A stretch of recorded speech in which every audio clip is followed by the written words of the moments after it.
சட்டமன்ற தேர்தலுக்கு முன்னெடுப்பாக தமிழகம் முழுவதும் நடைபெற்றுக் கொண்டிருக்கின்ற தீவிர திருத்தப் பணிகள் கடந்த 4ஆம் தேதி துவங்கி டிசம்பர் 4ஆம் தேதி வரைக்கும்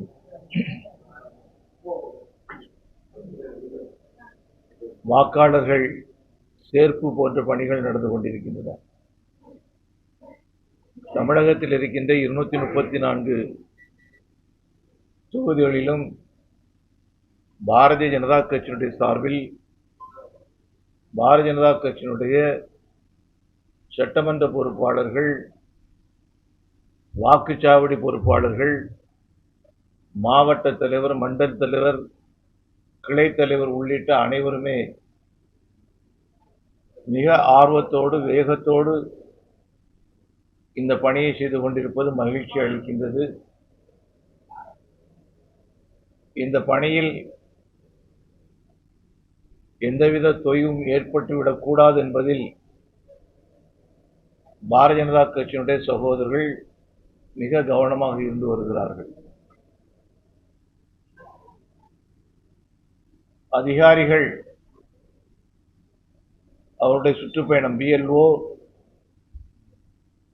ERO, AERO போன்ற அதிகாரிகள் அவருடைய செயல்பாடுகளும் கூட பாரதிய ஜனதா கட்சி சகோதரர்கள் கவனித்துக் கொண்டிருக்கின்றார்கள். எந்தவித தவறும் எந்த இடத்திலும் நிகழ்ந்துவிடக் கூடாது, யாருக்கும் எந்த தவறும் நடக்கக்கூடாது, எல்லாம் நியாயமாக நடக்க வேண்டும் என்ற சிந்தனையோடு இது திருத்த பணிகள் முன்னெடுத்துச் செல்லப்பட்டுக் கொண்டிருக்கின்றன. 4ஆம் தேதி துவங்கி டிசம்பர் 4ஆம் தேதி துவங்கி அடுத்த மாதம், அதற்கு அடுத்த மாதம் ஜனவரி 7ஆம் தேதி வரைக்கும் திருத்தம், நீக்கல் போன்ற பணிகள் நடக்க இருக்கின்றன. அந்த பணிகளை எப்படி எடுத்துச் செல்ல வேண்டும் என்கின்ற முன் தயாரிப்போடு கூட பாரதிய ஜனதா கட்சி வீடு வீடாக சென்று மக்களை சந்தித்து வருகிறார்கள். ஆகவே எங்களை பொறுத்த வரைக்கும் இந்த திருத்த பணியில் எங்களுடைய முழு பங்களிப்பையும் அளித்து வருகின்றோம்.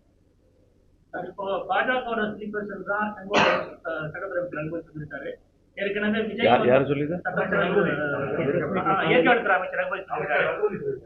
ஏற்கனவே விஜய் உங்களோட சிடிஎம் சொன்னாரு. அப்ப எத்தனை சிடிஎம், எத்தனை ஸ்லீப்பர்ஸ் நீங்க வச்சிருக்கீங்க? எங்களுடைய முதல் பி டீம் அண்ணன் ரகுபதி அவர்கள்.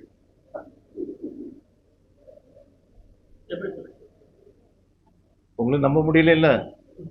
அவர் சொன்ன மட்டும் எப்படி நம்புறீங்க? அவர் அமைச்சரா இருக்கட்டுங்க, எங்களுடைய பி டீம்.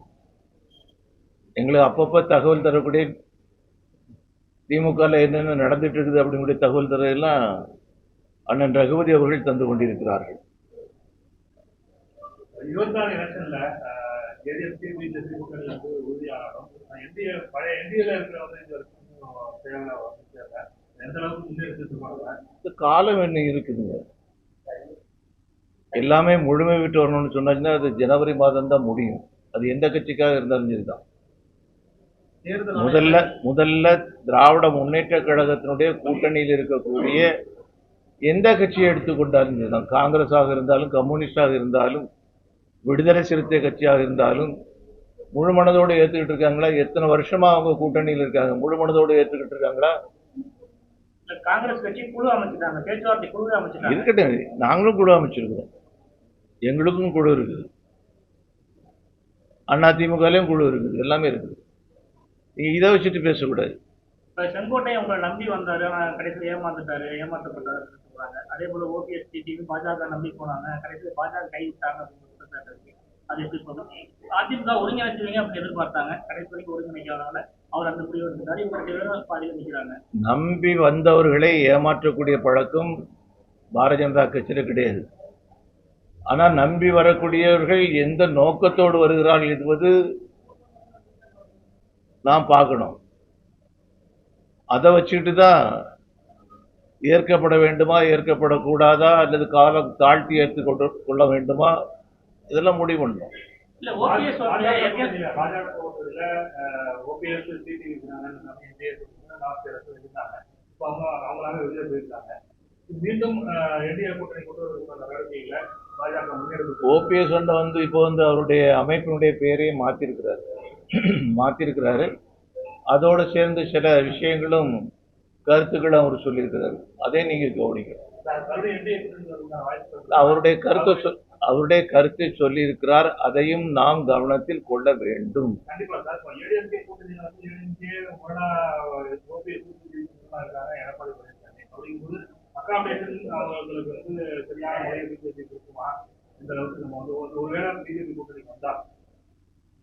யாருக்கு எந்த கட்சியுமே கூட்டணி வைப்பது அவரவர்களுக்கு இருக்கக்கூடிய லாப நஷ்டங்களை, தேர்தல் லாப நஷ்டங்களை அடிப்படையாக வச்சுதான் பார்ப்பாங்க.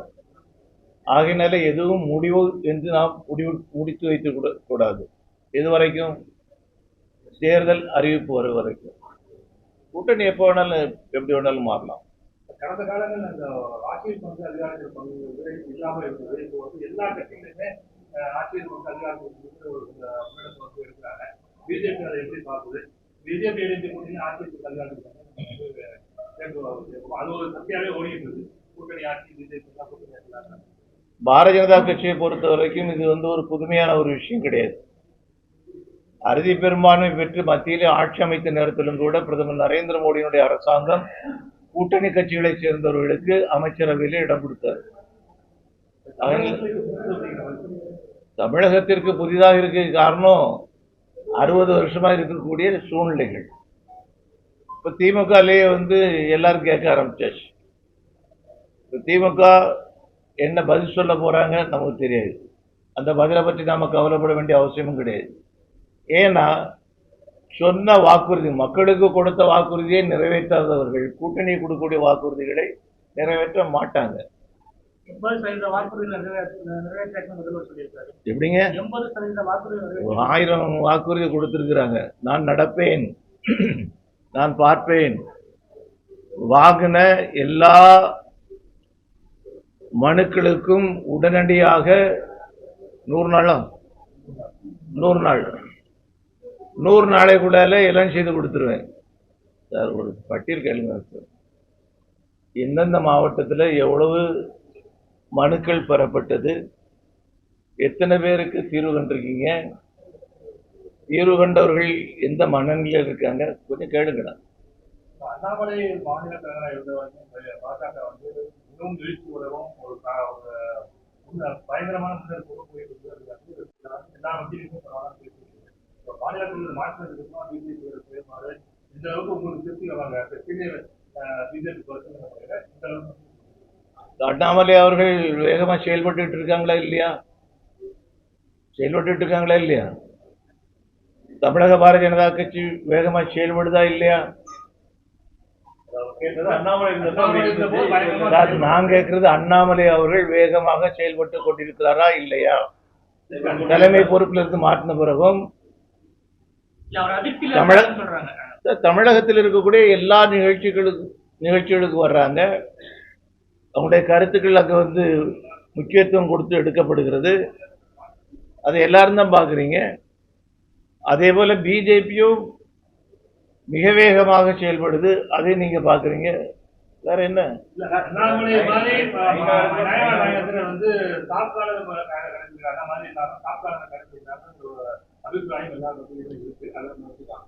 மரியாதைக்குரிய நயினா நாகேந்திரன் அவர்கள் பொறுப்பெடுக்கும் போது நான் சொன்ன வார்த்தை உங்களுக்கு நினைவிருக்கும்னு நினைக்கிறேன். அவர் புயல், இவர் தென்றல். உங்க கூட்டணியில எடப்பாடி பழனிசாமி தான் முதல் வேட்பாளர்னு அறிவிச்சு அதை நோக்கி போய்கிட்டு இருக்கும்போது அதிமுக இருக்க முன்னணி தலைவர்கள் செங்கோட்டையன் மாதிரி இன்னும் பல தலைவர்கள் உழவுவாங்க. அதனால இந்த கூட்டணியில இன்னும் கலகலப்பு ஏற்படும் சொல்றாங்க. அதுக்குள்ள பதிலை இவங்க மரியாதைக்குரிய அண்ணன் எடப்பாடி அவர்கள் சொல்லியிருக்காங்க. ஒருங்கிணைப்பு அதிமுக வச்சு கடந்த தேர்தல் எல்லாம் தோல்வியை தருவாங்க அதிமுக. தற்போது மேலும் அதிமுக பலவீனமானதா விமர்சனம் பண்றாங்க. ஒருங்கிணைப்பில்லாத அதிமுக வைத்து வரக்கூடிய தேர்தலில் என்டிஏ கூட்டணி வெற்றி சாத்தியப்படுது. நீங்க ஏன் சார் கவலைப்படுறீங்க? இன்னைக்கு கூட்டணி நீங்க எப்படி அமைக்கிறீங்க அமைக்காததெல்லாம் ரெண்டாவது விஷயம். இன்னைக்கு மக்கள் ஒரு கூட்டணி அமைச்சாச்சு. அந்த கூட்டணி திமுகவை தோற்கடித்தே தீர வேண்டும் என்கின்ற வைராக்கியத்தோடு இருந்துட்டு இருக்கு. ஆகையினால யார் எங்க போறாங்க என்ன எல்லாம் ரெண்டாவது விஷயம்.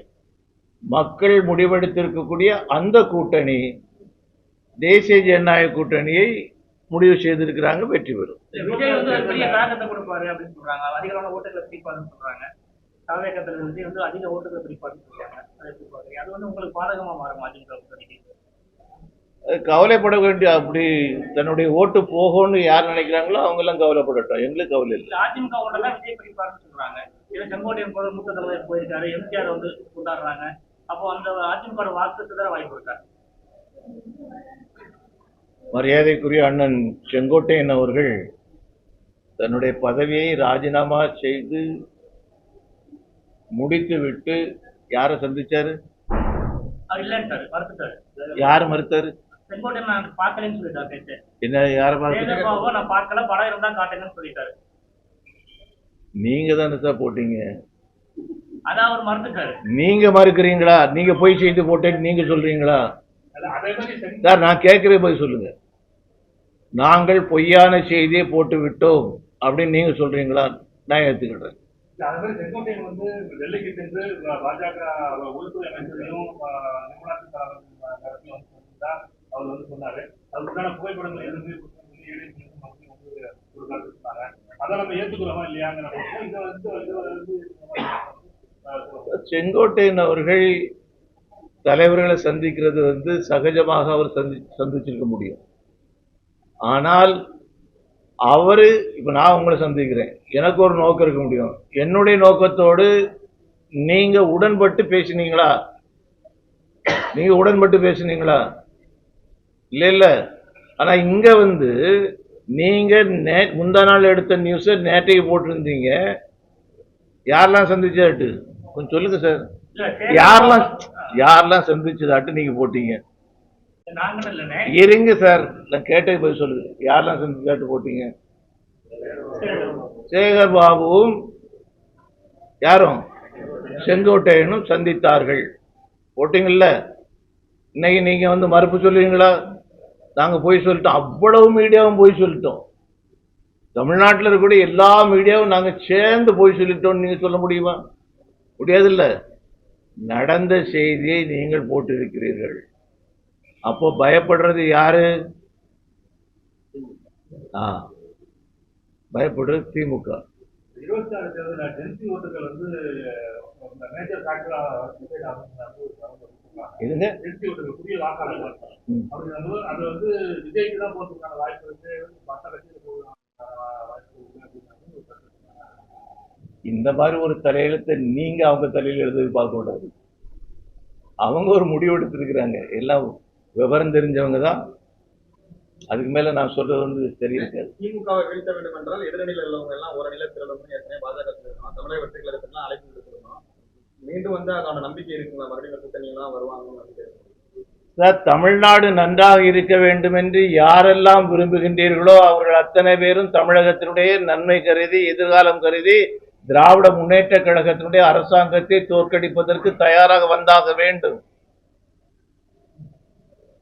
அப்படி இல்லைன்னு சொன்னாச்சுன்னா ஏதோ உள்நோக்கம் இருக்குன்னு சொல்லிட்டு நாம கருத முடியும்.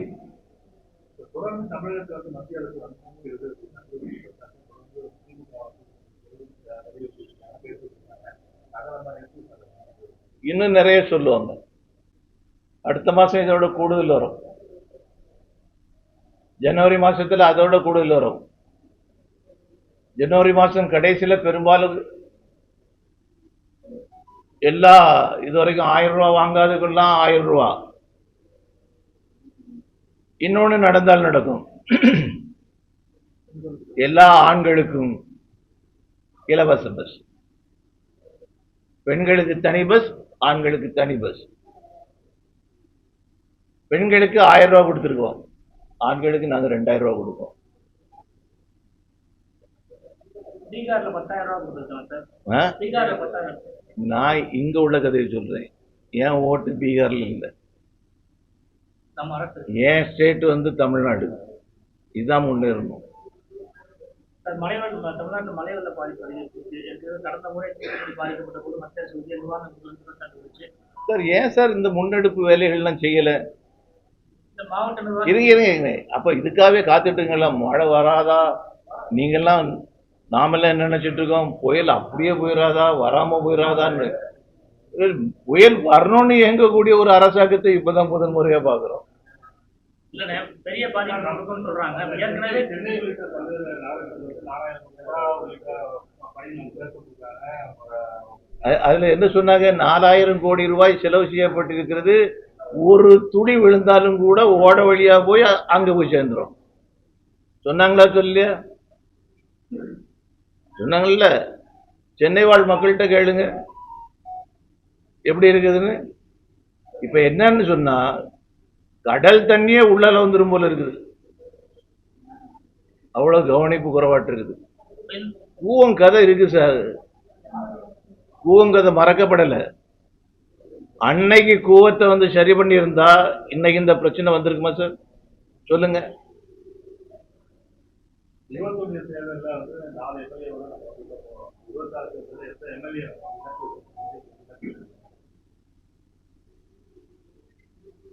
கூட்டணி பேச்சுவார்த்தையில இன்னும் வந்து முறைப்படியான தொகுதி பங்கீடோ இடங்களோ இன்னும் பேச்சு ஆரம்பிக்கல. அது முடிஞ்ச பிறகுதான் நாம வந்து அந்த விஷயங்களை சொல்லுவோம். கூடுதல் தொகுதி கேட்க வாய்ப்பு இருக்கா சார்? என்னங்க? கூடுதல் தொகுதி கேட்க வாய்ப்பு இருக்கா? ஏற்கனவே ஓட்டு வங்கி அதிகரிச்சிருக்கு. அப்ப இந்த எங்களை பொறுத்த வரைக்கும் நாங்க வந்து 234 எங்க ஆள் தான் கண்டஸ்ட் பண்றாங்கன்னு வந்த மனநிலையோட அந்த தயாரிப்போட களத்துல வேலை செய்யணும். இந்திய கூட்டணியிலிருந்து வெளியே போனா டிடிவி மீண்டும் இந்திய கூட்டணிக்குள்ள கொண்டு வரதுல வாய்ப்பு இருக்கு. அதை சொன்னல, அது காலம் இருக்குது பாப்போம். இல்ல இடியை வச்சு ஆளுநர் அரசை வந்து அச்சுறுத்த திட்டமிட்டுறீங்க. தேர்தலுக்கு முன்பாக குற்றச்சாட்டுகள் வந்து இடி ஐடி வச்சு மேட்ரான ஒரு நோக்கத்தில் இருக்கீங்க. ஒண்ணு பண்ண சொல்லுங்களேன், ஈடியை கலைக்க சொல்லுங்க. நாங்க கொள்ளையடிச்சுக்கிட்டே இருப்போம், கேட்கறதுக்கு யாருக்கும் உரிமை கிடையாது. ஈடி எல்லாம் கலைச்சிருங்க, போலீஸ் எல்லாம் கலைச்சிருங்க, ஒன்றும் கிடையாது. இடி, தேர்தல் ஆணையம், சிபிஐ எல்லாமே வந்து பாஜக சார் திருடனை பிடிக்கிறது தானே போலீஸ் வச்சிருக்கீங்க. போலீஸ் வந்து திருடனை பிடிக்கிறது தானே வச்சிருக்கீங்க. உண்மையா இல்லையா? அரசியல் பழிவாங்கும் நோக்கத்தோட பாஜக செயல்படுதுன்னு சொல்றாங்க. இந்த சுயேட்சையா செயல்படக்கூடிய அமைப்பெல்லாம் வச்சு எல்லா விஷயத்துக்கும் எந்தவித காரணம் வேணும்னு சொல்லலாம். ஆனால் இதை காரணமாக வைத்துக்கொண்டு நாட்டை கொள்ளையடித்துக் கொண்டிருக்கக்கூடிய ஒரு கும்பல், ஒழிக்கப்பட வேண்டிய கும்பல் ஒழிக்கப்படவில்லை என்று சொன்னால் அது ஒட்டுமொத்த தமிழ் இனத்திற்கும் மிகப்பெரிய அழிவு. இந்த போதைப் பொருள் மற்ற விஷயங்களை நான் பல தடவை சொல்லியிருக்கேன்.